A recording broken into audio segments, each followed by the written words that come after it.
What does We Harvest Shadows hide behind the scenes? In We Harvest Shadows, we play as Garrett, a city lad who ends up exiling himself to an abandoned farm, where he'll be tasked with the chores of a farmer. However, we're not truly alone, as he initially believed. Creepy stuff happens in nowhere. It's up to Garrett to save his new home.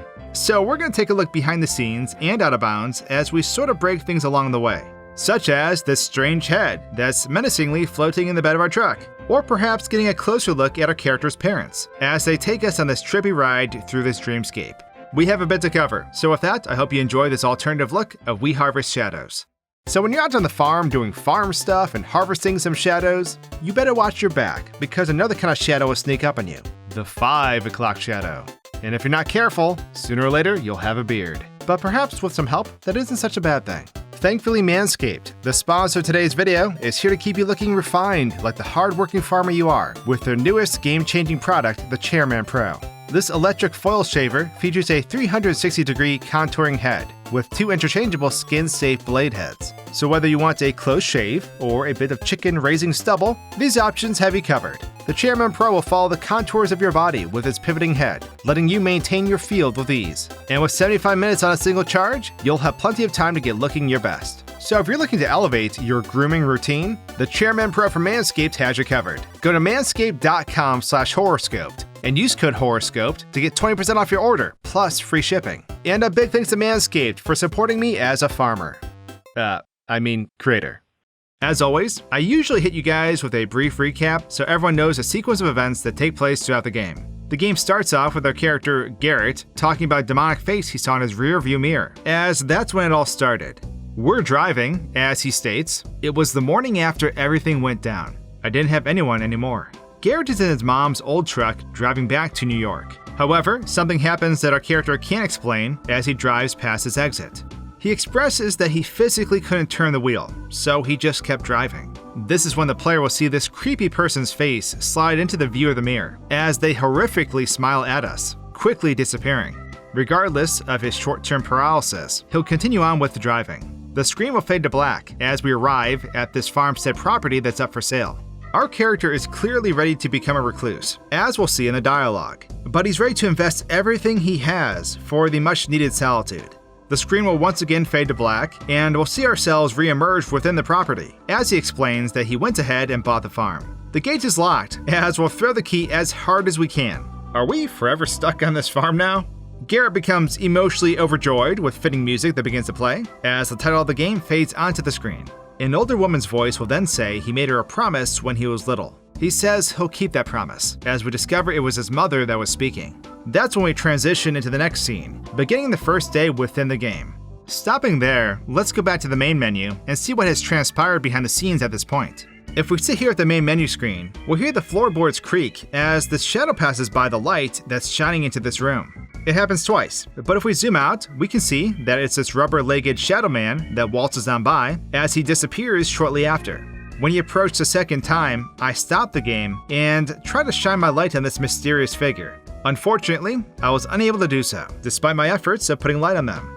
Unglorious. You can see he'll just walk in front of the door, stand by for a second, then slide off as he disappears once again. Loading into the first scene as we're driving, you can see the map we're on is floating within the center of these mountains. If we were to go back the other way, you can see it leads to a drop-off. But getting a closer look at this truck reveals that the menacing character in the bed of our truck is just a floating head. Before unfreezing the game, I wanted to comb the area to see what we could find. There is this barn we end up passing, and it unsurprisingly has nothing inside. It was also discovered that Garrett driving past the exit was probably for the best, because if we follow this road, we'll see that it in fact abruptly ends. I could see there was a lot of road here that we'd normally not drive on, as the screen usually fades to black, but to my surprise, the end of this road actually leads to what appears to be a sick incline, which we could potentially take off on? At least that's what I hope. I could already see the truck was struggling due to the game being frozen, so I let the game resume, as Garrett appears to drive on one wheel like a champion. Resetting, I tried to see if I could divert our path and perhaps take the exit we're originally supposed to take. This results with a hard no, as we're immediately placed back on this fixed path. So, unfortunately, it looks like this will be the only path we're going to be taking. I realize the truck actually still jerks about when the game is stopped, which would explain the odd positions I keep finding it in. Sadly, I was never able to get the truck to reach this jump, so I reluctantly moved on. We then arrive at the for sale sign and farm area, which is included in the same map. In fact, the path we are led to follow as we enter the property leads to the end of the road, which is the exit Garrett was originally going to take. Let's carry on though, as we're loaded into the first day on the farm. Normally, as we begin with our first day, the player can find a journal that basically acts as a guide with how to progress in the game. We'll come back to this in a moment though. Finding our to-do list will allow us to begin cleaning our room as we collect all the trash up here. At the bottom of the stairs, we can find this painting that we need to keep an eye on. They'll change in subtle and not so subtle ways to measure our mental state and potential danger level throughout the game. We can also find a map downstairs, which will become useful once we visit a lookout tower as we're instructed to in the game. Coming back to this journal though, we'll be able to see exactly what we can do now. As it states, dropping things in the trailer allows us to sell those items. So I grabbed some rocks and came to find out they sell at a whopping 10 cents. But luckily we found this rusty axe that will come in handy. With this we can cut trees down and sell the wood. Garrett must be some type of bodybuilder though, as you'll see that he can carry 2 of these logs at once. Beast mode! Here's a tip though. If you pick up these logs as you're running, you'll be able to move slightly faster as you carry them, which is very useful when starting a new game. However, each log sells only for 50 cents. I wish firewood was that cheap where I live. There's a shop we can access out here, which has lists of items we'll end up needing to use as we move forward in the game. To break it down into summary, we'll end up having access to a rake, which will allow us to plant tomato seeds, which are also in the shop. There's also an upgrade for our axe, along with a watering can and grass hook. Acquiring this rifle will, in turn, set in motion the end sequences to this vertical slice of the game. It's only day 1 though, and my time ran out quicker than I realized, as I ended up not making it to bed in time. The penalty for not making it to bed results with our character basically having a heart attack as they fall to the ground.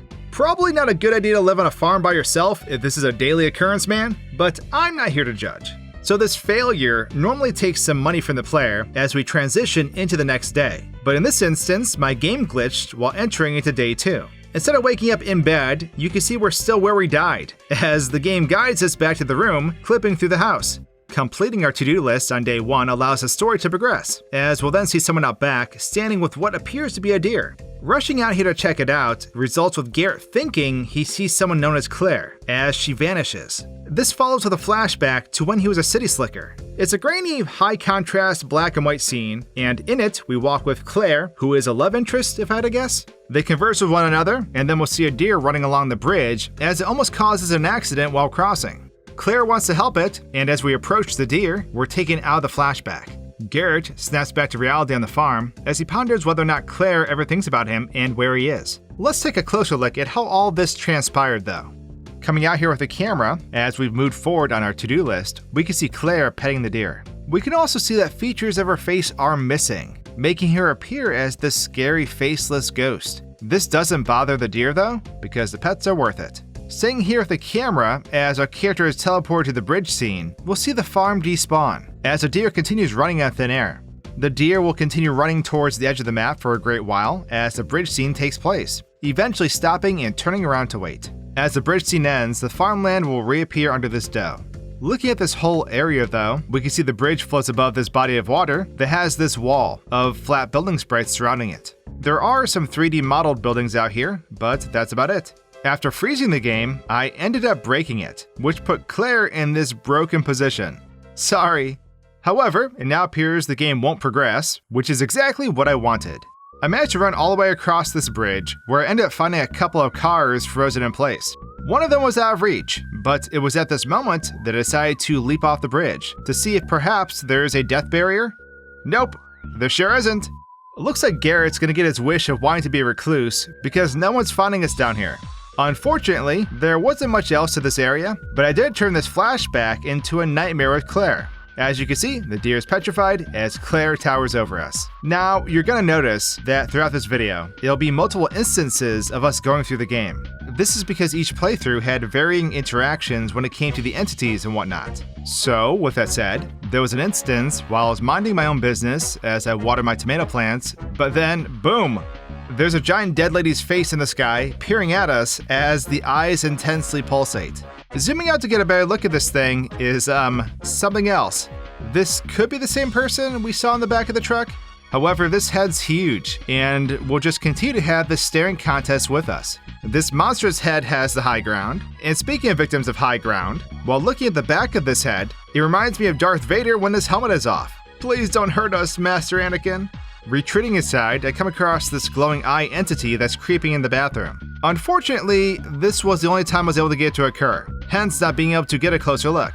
In the files, it looks like this is labeled as a zombie. I did manage to safely get to bed though. The very next night, I am once again just tending to my garden, and I notice singing begins. It was very creepy, and at first, I didn't know what was happening. Once I realized a red light was shining down on the ground though, I looked up and saw what appeared to be multiple ladies floating above the house. Going in for a closer look, we can see it is in fact a bunch of ladies up here. They all appear to be the same person, whom I'd speculate to be Claire. It almost looks like they're being abducted by this red glow in the sky. They continue to float up here for the remainder of the night, which resulted with me fleeing to bed anyways. After some more hard work on the farm, I cleared a bunch of the yard and messed around with the chickens for a minute. I ended up spawning a bunch of them and even began experimenting with their size. These chickens can defend their own coop now. When I went to bed this time, I was immediately woken back up. I guess we'll take a look outside. Yes we will, Garrett. Oh, and looks like we'll be accompanied along the way. Going outside, we'll hear why Garrett woke up, as there's this large bird on the fence hollering. It's very loud, and approaching it will cause the bird to fly away. At this point, we'll hear a voice say, "Hey," as if it's right behind us. As you can see though, during my first playthrough, I actually didn't see anything, as it does occur fast. Doing this again, I managed to freeze the game this time and see who it was who said hey. It's this little creep hiding behind the tree.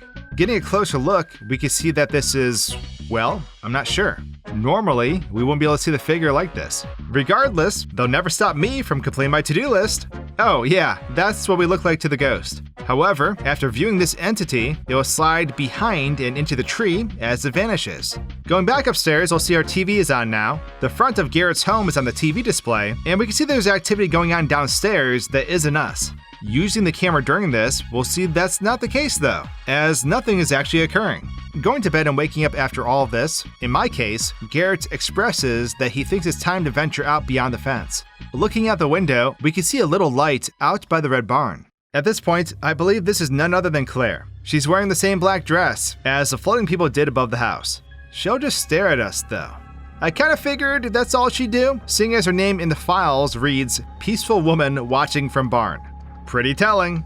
Normally this appears much more mysterious, as we have to break the gate with our upgraded axe to get out here. She'll continue to stand up there and watch us as we approach, but she'll disappear as we make our way up this ladder. We can find an oil can up here, which allows the player to buy the best items. It's also a required item to complete the game. In this barn, we can find quite a bit of zinc, along with boxes of ammo. Remember to note that the game will let you know in the bottom left corner when all the items are collected from a single location. I had one instance while I was out here at this barn, and I had dogs trying to attack me. I could hear them below me, so instead of confronting them immediately, I took the camera down to them after freezing the game. We can see that these dogs are, anxious for me to come down. However, freezing and unfreezing the game broke these pups. They couldn't move, and when I came down, I swung away at them. They were growling, so in a panic state, I attacked. I did end up taking the peaceful woman off this barn, and brought her over to the farm though.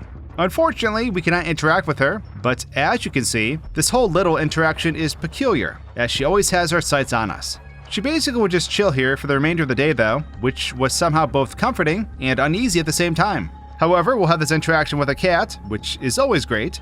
We can fill a bowl of cat food for it and give it pets, but that's about it, at least as far as I know. My time ran short with the kitty though, as I realized something was stalking me. I couldn't make out what it was at first, but taking a closer look will reveal this couple holding hands, who are missing large portions of their bodies. I wasn't entirely sure what was happening at first, but if you're not looking at this entity, it will pursue you and hurt you. I tried hurting it with negative results, then at one point it jumped towards me, squealing as it brutally assaulted me. Retreating in the house will cause it to go away. This won't be our last encounter with this dead couple though. Pushing on, you'll notice this door inside the house that won't open. As he states, it's rusted shut. If we do this repeatedly, a bang will come from the other side of the door, implying something is down there. Deleting this door shows that we have a basement, and we can in fact walk down here.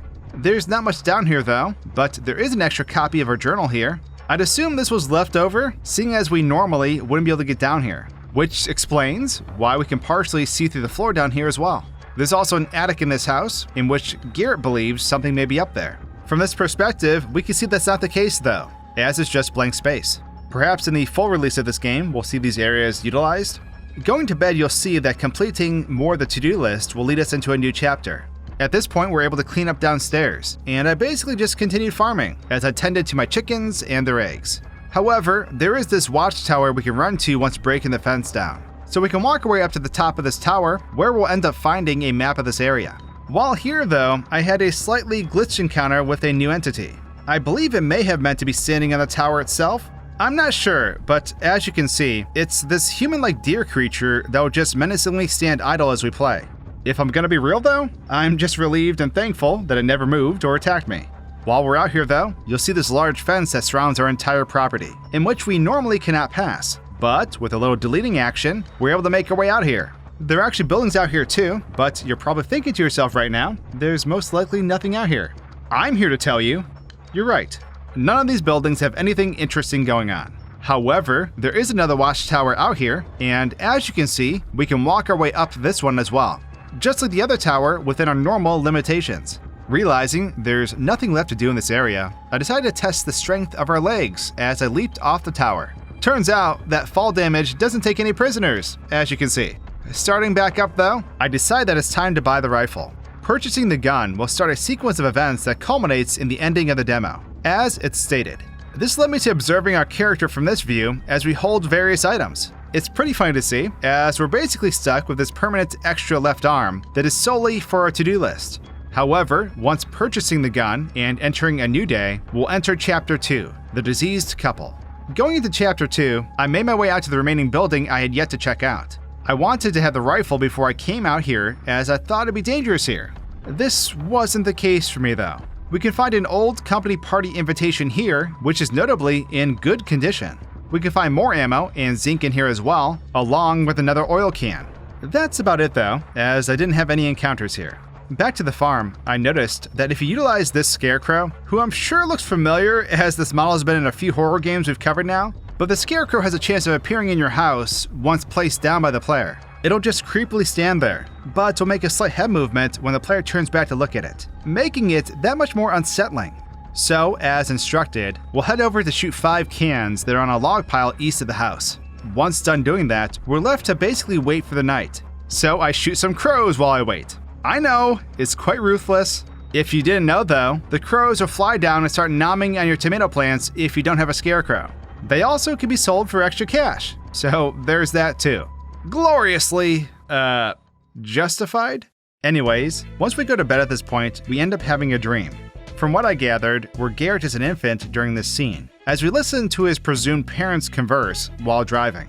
Baby Garrett drifts off to sleep as we can hear the woman console him. We then wake up once again, but this time Dad is carrying us through the parking lot, as he also tries to console baby Garrett. Mom is following behind, and it all happens fairly quickly as we make our way to the next day. Garrett will start speaking out to his dad, wondering when he'll be there or if he got his letter. He'll question coming to the farm in the first place, but looking out the window, we can see someone out there. Sprinting out here normally though, it's going to end up being the same situation as when we saw Claire with the deer from before. As I get close to these spirits, they'll turn away and vanish as they walk. Really sad music plays throughout the discovery of these Claire ghosts, as they're all scattered around the farmhouse. Let's go back and look at how these dream sequences work though. I'm gonna tell you right now, Garrett is one lucky kid, as his parents have no business driving on the road. As you can see, these two appear distraught, to say the least. The game is of course frozen at the moment, but I couldn't help myself from laughing at the appearance of these two. Mom's missing her thighs and pelvis, and it appears they're Flintstoning it up too. Of course, this is all not entirely surprising, since we're obviously not gonna normally see this. It's quite great though. We can also see how they place the parking garage up here, as it floats above the driving scene. Going to the garage at this point will show our second pair of parents standing by, as they wait for the scene to begin. I explored this parking garage and can say I didn't find anything else interesting up here. However, we can see the entirety of this area while zooming out, and I gotta say, this is quite the stretch of road. We can admire the skybox from up here as well, making for a peaceful background. Unfreezing the game, we can see just how truly unsafe our parents are. As we progress, you'll see that they're slowly veering off the road. Dad's not keeping his eyes on the road, that's for sure. The car will eventually stop, which leaves us with this very odd situation within the car. We can see they are, still quite dazed and confused. It's pretty hilarious to watch play out. It's almost like he just realized he forgot his kid at home or something. They will just sit here indefinitely. As will the parking garage parents. Going over to them, we can find them walking in place, not being quite as creepy as our car parents, but I digress. I was gonna try to move the car parents to the parking garage, but as you can see, it's not gonna be that easy. They clearly didn't mind the modifications to their car. This follows with me just dragging car dad to the garage, as I try to place him into the scene to add in some extra creep vibes. The process of getting him over here took way longer than the scene itself, but I think it ended up working out. Could you imagine having a chill dream and then boom, big tripped out dad head eyeing you in the parking garage? Waking up from these dreams, we're back at this part with the Claire spirits. Coming out here with a camera, we can get a closer look at them. They're all the same model, and as you can see, their faces appear unfinished, as I believe it's the same model of Claire that's with the deer. They don't do much else, other than walking away from us as they disappear. Clearly, Garrett has some baggage, and it has followed him to this farm. At this point, we just need to get to the end of the day, as stated on the to-do list. So I end up harvesting some tomatoes and eggs for what will be our final night. We then make our way to bed. Coming upstairs, as we look out the window, we'll hear a voice say, "Follow me." Turning around will result in the bed completely disappearing. It seems that something wants us to follow it out to a shed, being northeast of our house. Garrett will frustratingly ask what this thing wants with him, as we can see a picture on the wall, being the shed we're supposed to go to.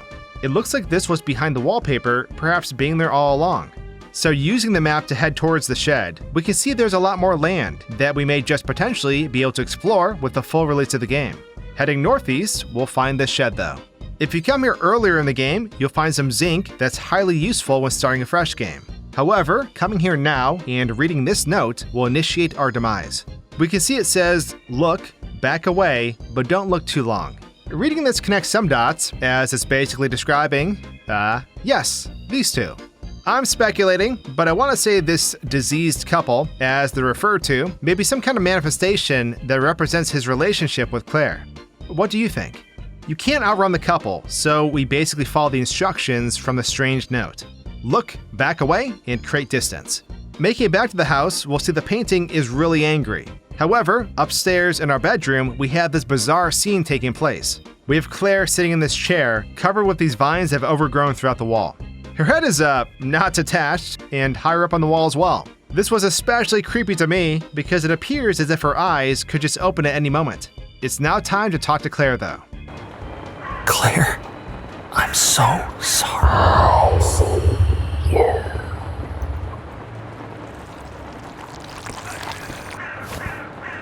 The credit screen will then appear, with future full game details. Coming back to the house though, we can see that as soon as we speak to Claire, her giant creeper head will be behind us. It's the same head that was used in the sky from before, except in this case, it's a tad bit smaller. Unfortunately, the game wasn't playing nice and letting me mess with the head like I wanted to. All I can say is, Claire has clearly seen better days. Coming into the credit scene, we can break off camera and see that this picture they used for the background is just floating in the empty void. And with that, we've reached the end of We Harvest Shadows. I had a lot of fun, and I do hope you enjoyed this broken adventure. As always, I'll catch you in the next video. Cheers!